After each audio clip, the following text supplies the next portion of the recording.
Welcome to Ruthvi Kannada vlogs. ನಾನು ಶೋಭಾ. ಎಲ್ಲರೂ ಹೇಗಿದ್ದೀರಾ? ನಾನು ಚೆನ್ನಾಗಿದ್ದೀನಿ, ನೀವೆಲ್ಲರೂ ಚೆನ್ನಾಗಿದ್ದೀರಾ ಅಂತ ಭಾವಿಸ್ತಾ ಇವತ್ತಿನ ವ್ಲಾಗ್ನ ಸ್ಟಾರ್ಟ್ ಮಾಡ್ತಾ ಇದ್ದೀನಿ. ಅದಕ್ಕಿಂತ ಮುಂಚೆ ಯಾರೆಲ್ಲ ನನ್ನ ಚಾನಲ್ನ ಹೊಸದಾಗಿ ನೋಡ್ತಿದ್ದೀರೋ ಸಬ್ಸ್ಕ್ರೈಬ್ ಮಾಡ್ಕೊಳ್ಳಿ, ಪಕ್ಕದಲ್ಲಿರುವಂಥ ಬೆಲ್ಲೈಕನನ್ನು ಪ್ರೆಸ್ ಮಾಡಿ. ನೀವು ಈ ರೀತಿ ಮಾಡೋದ್ರಿಂದ ನಾನು ಯಾವುದೇ ವಿಡಿಯೋ ಅಪ್ಲೋಡ್ ಮಾಡಲಿ ನಿಮಗೆ ಫಸ್ಟ್ ನೋಟಿಫಿಕೇಷನ್ ಬರುತ್ತೆ. ಹಾಗಾಗಿ ನಾವು ಸಮ್ಮರ್ ಹಾಲಿಡೇಸ್ಗೆ ಇವಾಗ ಹಳ್ಳಿಗೆ ಹೋಗ್ತಾ ಇದ್ದೀವಿ. ಹಾಗೆ ಹಳ್ಳಿಗೆ ಹೋಗುವಂಥ ಸಂದರ್ಭದಲ್ಲಿ ನಮ್ಮ ಊರಿಗೆ ಹೋಗುವಂಥ ದಾರಿಲಿ ದೇವಸ್ಥಾನಕ್ಕೆ ಹೋಗೋಣ ಅಂತ ಹೇಳಿಬಿಟ್ಟು, ಯಾವ ದೇವಸ್ಥಾನ ಅಂದರೆ ನಾಯಕನಹಟ್ಟಿ ತಿಪ್ಪೇರುದ್ರ ಸ್ವಾಮಿ ದೇವಸ್ಥಾನ. ಅದನ್ನು ಈ ವಿಡಿಯೋನ ನೀವು ಕೊನೆವರೆಗೂ ನೋಡಿ, ದೇವಸ್ಥಾನನೂ ಸಹ ತೋರಿಸ್ತೀನಿ. ಹಾಗೆ ಮಾರ್ಗ ಮಧ್ಯದಲ್ಲಿ ನೇರ್ಲುಗುಂಟೆ ಅಂತ ಹೇಳಿ, ಇದು ನಮ್ಮ ಮಾವನವರು ಹುಟ್ಟಿ ಬೆಳೆದಂತಹ ಊರು. ಹಾಗೆ ಸ್ವಲ್ಪ ಮನೆ ಹತ್ರ ಹೋಗೋಣ ಅಂತ ಹೇಳಿ ಇಬ್ಬರು ಸಹ ಮನೆ ಹತ್ರ ಹೋದ್ವಿ. ಇವಾಗ ಊರಲ್ಲಿ ಯಾರೂ ಇಲ್ಲ, ಮನೆ ಬೀಗ ಹಾಕಿದೆ. ಜಸ್ಟ್ ಹೊರಗಡೆಯಿಂದ ನಾವು ನೋಡ್ಕೊಂಬರೋಣ ಅಂತ ಹೇಳಿ ಹೋಗ್ತಾ ಇದ್ದೀವಿ. ಬನ್ನಿ ತೋರಿಸ್ತೀನಿ ನಮ್ಮ ಮಾವನವರು ಹುಟ್ಟಿ ಬೆಳೆದಂತಹ ಮನೆಯನ್ನು. ತಿಪ್ಪೇಶ್ ಅವ್ರಿಗೂ ಸಹ ತುಂಬ ನೆನಪುಗಳಿದೆ ಈ ಮನೆಯಲ್ಲಿ ಅಂತ ಹೇಳ್ತಾ ಇದ್ರು. ಇದೇ ನೋಡಿ ಆ ಮನೆ, ತುಂಬ ಹಳೆ ಕಾಲದ ಮನೆ. ಈ ರೈಟ್ ಸೈಡಲ್ಲಿ ಇದೆ ಅಲ್ವಾ ಈ ಮನೆ ಇದು.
ಈಗ ನಾವು ದೇವಸ್ಥಾನದ ಹತ್ರ ಬಂದ್ವಿ. ನಾಯಕನಹಟ್ಟಿ ದೇವಸ್ಥಾನ, ಇದು ಹೊಳಮಠ, ಹೊರಮಠ ಅಂತಲೂ ಸಹ ಇದೆ. ಎರಡು ದೇವಸ್ಥಾನ ಇದೆ. ಒಂದು ಕಡೆ ಗದ್ದಿಗೆಯನ್ನು ಮಾಡಿದ್ದಾರೆ, ಒಂದು ಕಡೆ ಈ ಥರ ದೇವರನ್ನು ಪೂಜೆಯನ್ನು ಮಾಡ್ತಾರೆ. ಇದು ಇವಾಗ ಹೊಳಮಠ ನಾವು ಬಂದಿರೋದು. ಇಲ್ಲಿ ಹೋಗ್ತಾ ನಾವು ದಾರಿಲೇ ನೋಡ್ಬೋದು, ಇಲ್ಲಿ ಕೊಬ್ಬರಿ ಬಟ್ಟಲನ್ನು ಸುಡ್ತಾ ಇರ್ತಾರೆ. ನಾವು ಇಲ್ಲಿಗೆ ಬರೋ ಅಷ್ಟರಲ್ಲಿ 11 ಗಂಟೆ ಆಯಿತು. ತುಂಬಾ ಬಿಸಿಲಿದೆ. ರೀಸೆಂಟಾಗಿ ಇಲ್ಲಿ ನಾಯಕನಹಟ್ಟಿ ತೇರು ಮತ್ತು ಜಾತ್ರೆನೂ ಸಹ ಆಯಿತು. ಅದಕ್ಕೆ ಇಲ್ಲಿ ದೇವಸ್ಥಾನದ ಮುಂದೆ ದೊಡ್ಡದಾಗಿ ಚಪ್ರವನ್ನು ಸಹ ಹಾಕಿದ್ದಾರೆ.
ಹಾಗೆ ಇವಾಗ ಹಳ್ಳಿಗೆ ಹೊರಡ್ತಾ ಇದ್ದೀವಿ. ದೇವರ ದರ್ಶನ ಸಹ ತುಂಬ ಚೆನ್ನಾಗಾಯಿತು. ಅಲ್ಲಿ ಕಾಣಿಸ್ತಾ ಇದೆ ಎಲ್ಲ ಆರ್ಚು, ಇದು ಹೊರಮಠಕ್ಕೆ ಹೋಗುವಂತಹ ದಾರಿ. ನಾವು ನೆಕ್ಸ್ಟ್ ಯಾವಾಗಾದರೂ ಬಂದಾಗ ಹೊರಮಠದ ಸಹ ವಿಡಿಯೋ ನಿಮ್ಮ ಜೊತೆಗೆ ಶೇರ್ ಮಾಡ್ತೀನಿ. ಈಗ ನಾವು ಹಳ್ಳಿಗೆ ಹೊರಡ್ತಾ ಇದ್ದೀವಿ. ಹೋಗ್ತಾ ದಾರಿಲೇ ಸಹ ಕೆರೆನೂ ಸಹ ನೋಡ್ಬೋದು. ಆದರೆ ಕೆರೆಯಲ್ಲಿ ನೀರಿಲ್ಲ. ಆದರೆ ಕೆರೆ ತುಂಬಿದಾಗೆಲ್ಲ ಇಲ್ಲಿ ತೆಪ್ಪೋತ್ಸವ ಅಂತ ಮಾಡ್ತಾರೆ. ತುಂಬ ಚೆನ್ನಾಗಿರುತ್ತೆ ನೋಡಿ. ಇದೆ ಆ ಕೆರೆ, ತುಂಬ ದೊಡ್ಡ ಕೆರೆ. ಇಲ್ಲಿ ಹತ್ರದಲ್ಲಿ ಇರೋವಂಥದ್ದು ಇದೇ ದೊಡ್ಡ ಕೆರೆ.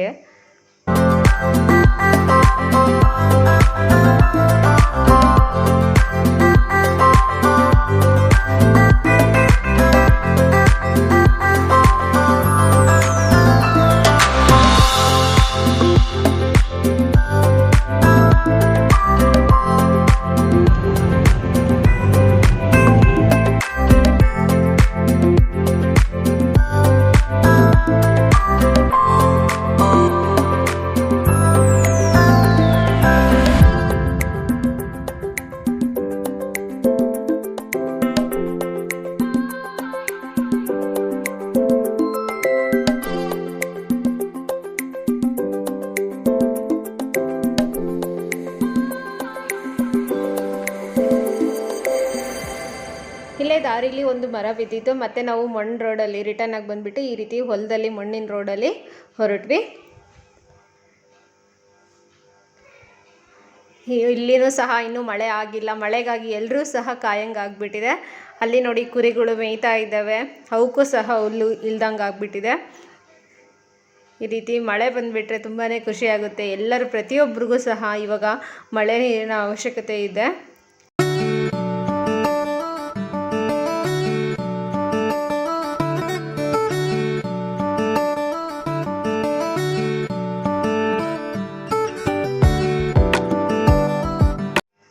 ಹಾಗೆ ನಮ್ಮ ಸ್ಕೂಲ್ ನೋಡಿಬಿಟ್ಟು ತುಂಬಾ ಖುಷಿ ಆಯಿತು. ನಾನು ಹೈಸ್ಕೂಲ್ ಓದಿದ್ದು ಇಲ್ಲೇ. ಹಾಗೆ ಈ ಸ್ಕೂಲನ್ನು ನೋಡಿ ಇಲ್ಲಿ ಕಲ್ತಿದ್ದಂತಹ ಪಾಠ ಆಗಿರ್ಬೋದು, ಅಲ್ಲಿನ ಗುರುಗಳಾಗಿರ್ಬೋದು, ಎಲ್ಲನೂ ಸಹ ನನಗೆ ತುಂಬಾ ನೆನಪುಗಳು ಬಂತು.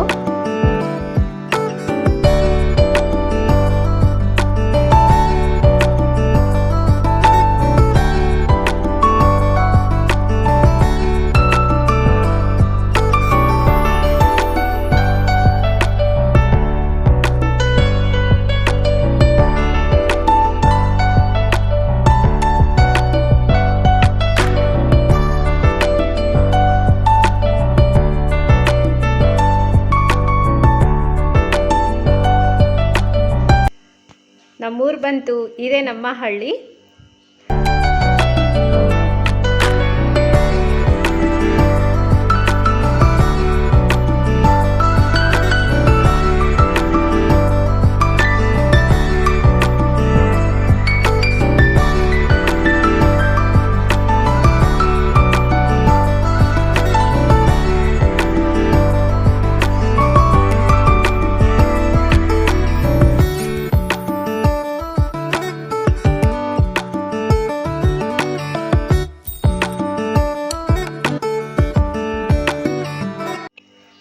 ಇವರು ನಮ್ಮಣ್ಣ. ಮಕ್ಕಳಿಗಂತೂ ತುಂಬಾ ಖುಷಿ ಆಗಿಬಿಡ್ತು. ಅವ್ರ ಫ್ರೆಂಡ್ಸ್ ಆಲ್ರೆಡಿ ಬಂದು ಕೂತ್ಕೊಂಡಿದ್ದಾರೆ.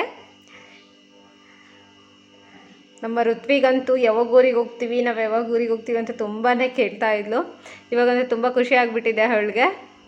ಎಲ್ಲರೂ ಸಹ ಇಲ್ಲಿ ಚೌಕಾಬಾರ ಆಟ ಆಡ್ತಾ ಇದ್ರು. ನಾವು ಬಂದ ತಕ್ಷಣ ಎಲ್ಲರೂ ಎದ್ಬಿಟ್ರು. ಹಾಗೆ ಊಟ ಮಾಡಿಬಿಟ್ಟು ಒಂದು ಸ್ವಲ್ಪ ಹೊತ್ತು ರೆಸ್ಟ್ ಮಾಡಿ ಕೂತ್ಕೊಂಡಿದ್ವಿ. ಒಂದು 4 ಗಂಟೆ ಹಾಗೆ ಮಳೆ ಸ್ಟಾರ್ಟ್ ಆಯಿತು. ವರ್ಷದ ಮೊದಲ ಮಳೆ ಅಂತಲೇ ಹೇಳ್ಬೋದು. ಆದರೆ ಸ್ವಲ್ಪ ಹೊತ್ತೇ ಬಂದಿದ್ದು, ಒಂದು 15-20 ನಿಮಿಷ ಬಂತು. ಎಲ್ಲರೂ ಸಹ ಕಾಯ್ತಾ ಇದ್ರಲ್ಲ, ಖುಷಿಯಿಂದ ಮಳೆನೇ ನೋಡ್ತಾ ಕೂತಿದ್ದೀವಿ ಎಲ್ಲರೂ ಸಹ ಹೊರಗಡೆ. ಹಾಗೆ ಈ ರೀತಿಯ ಹಲವಾರು ವೀಡಿಯೋಸ್ಗಳು, ಟ್ರಿಪ್ ವ್ಲಾಗ್ಸ್ ಆಗಿರ್ಬೋದು, ಕುಕ್ಕಿಂಗ್ ವ್ಲಾಗ್ಸ್ನ ಆಲ್ರೆಡಿ ಅಪ್ಲೋಡ್ ಮಾಡಿದ್ದೀನಿ. ಯಾರೆಲ್ಲ ನೋಡಿಲ್ಲ ಮೇಲ್ಗಡೆ ಐ ಕಾರ್ಡು, ಕೆಳಗಡೆ ಡಿಸ್ಕ್ರಿಪ್ಷನ್ ಬಾಕ್ಸಲ್ಲಿ ಕೊಟ್ಟಿರ್ತೀನಿ, ಚೆಕ್ ಮಾಡೋದನ್ನು ಮರಿಬೇಡಿ.